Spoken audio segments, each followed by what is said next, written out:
ओम नमः शिवाय साथियों, मैं प्रदीप सिंह, फाउंडर ऑफ अनंत विजय सेवा संस्थान। साथियों, आज आपको मैं श्रीमद् भागवत गीता का अध्याय 8 भगवत प्राप्ति का श्लोक नंबर 28 का संस्कृत और हिंदी वाचन करके सुनाऊंगा। तो श्लोक नंबर 28 है, वेदेषु यज्ञेषु तपःसु चैव दानेषु यत् पुण्यफलं प्रदिष्टम् अत्येति तत्सर्वमिन्दं विदित्वा योगी परम स्थानमुपेति चाद्धमा।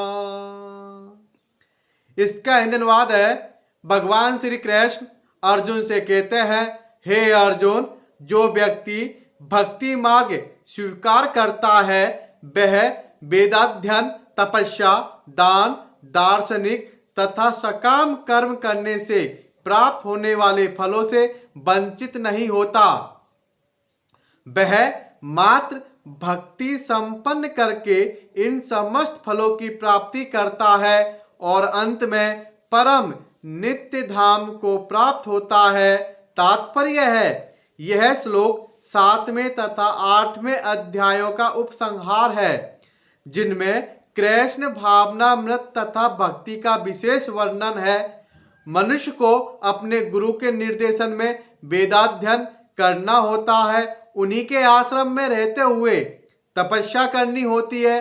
ब्रह्मचारी को गुरु के घर में एक दास की भांति रहना पड़ता है और द्वार द्वार भिक्षा मांगकर गुरु के पास लाना होता है। उसे गुरु के आदेश पर ही भोजन करना होता है और यदि किसी दिन गुरु शिष्य को भोजन करने के लिए बुलाना भूल जाए तो शिष्य को उपवास करना होता है। ब्रह्मचर्य पालन के ये कुछ वैदिक नियम है। अपने गुरु के आश्रम में जब छात्र 5 से 20 वर्ष तक वेदों का अध्ययन कर लेता है तो वह परम चरित्रवान बन जाता है। वेदों का अध्ययन मनोधर्मियों के मनोरंजन के लिए नहीं अपितु चरित्र निर्माण के लिए है। इस प्रशिक्षण के बाद ब्रह्मचारी को गृहस्थ जीवन में प्रवेश करके विवाह करने की अनुमति दी जाती है। गृहस्थ के रूप में उसे अनेक यज्ञ करने होते हैं जिससे वे आगे उन्नति कर सके। उसे देश, काल तथा पात्र के अनुसार तथा सात्विक, राजसिक तथा तामसिक दान में अंतर करते हुए दान देना होता है, जैसा कि भगवत गीता में वर्णित है। गृहस्थ जीवन के बाद वानप्रस्थ आश्रम ग्रहण करना पड़ता है, जिसमें उसे जंगल में रहते हुए वृक्षों की छाल पहनकर तथा छोर कर्म आदि किए बिना कठिन तपस्या करनी होती है। इस प्रकार मनुष्य ब्रह्मचर्य, गृहस्थ, वानप्रस्थ तथा अंत में संन्यास आश्रम का पालन करते हुए जीवन की सिद्धावस्था को प्राप्त होता है। तब इनमें से कुछ स्वर्ग लोक को जाते हैं और यदि वे और अधिक उन्नति करते हैं तो अधिक उच्च लोकों को या तो निर्विशेष ब्रह्म ज्योति को या वैकुंठ लोक या कृष्ण लोक को जाते हैं।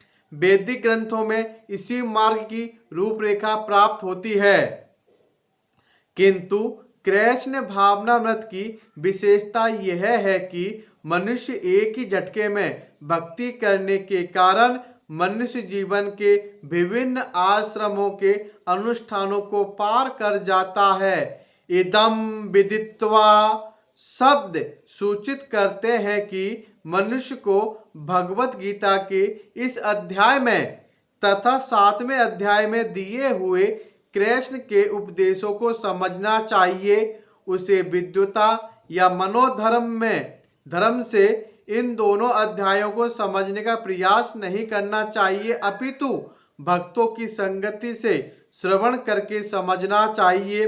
7वें से लेकर 12वें तक के अध्याय भगवत गीता के सार रूप है।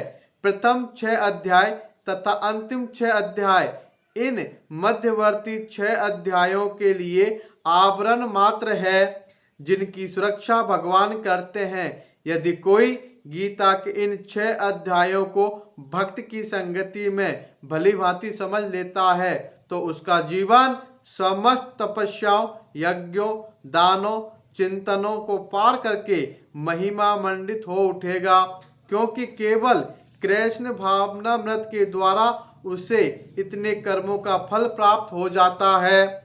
जिसे भगवत गीता में तनिक भी श्रद्धा नहीं है, उसे किसी भक्त से भगवत गीता समझनी चाहिए, क्योंकि चौथे अध्याय के प्रारंभ में ही कहा गया कि केवल भगवत गणी गीता को समझ सकते हैं, अन्य कोई भी भगवत गीता के अभिप्राय को नहीं समझ सकता। अतः मनुष्य को चाहिए कि वह किसी भक्त से भगवत गीता पढ़े, मनोधर्मियों से नहीं।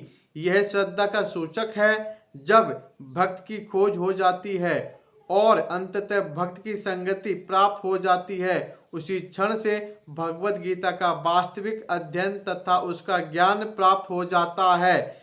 भक्त की संगति से भक्ति आती है और भक्ति के कारण कृष्ण या ईश्वर तथा कृष्ण के कार्यकलापों, उनके रूप, नाम, लीलाओं आदि से संबंधित सारे भ्रम दूर हो जाते हैं। इस प्रकार भ्रम के दूर हो जाने पर वह अपने अध्ययन में स्थिर हो जाता है।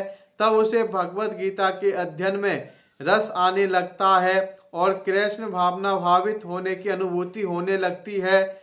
आगे बढ़ने पर वह कृष्ण के प्रेम में पूर्णतया अनुरक्त हो जाता है। यह जीवन की सर्वोच्च सिद्ध अवस्था है, जिससे भक्त कृष्ण के धाम गोलोक वृंदावन को प्राप्त होता है, जहां वह नित्य सुखी रहता है।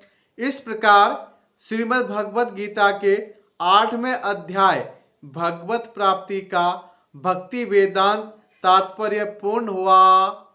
कल फिर मिलेंगे अध्याय 9 श्लोक नंबर 1 के साथ।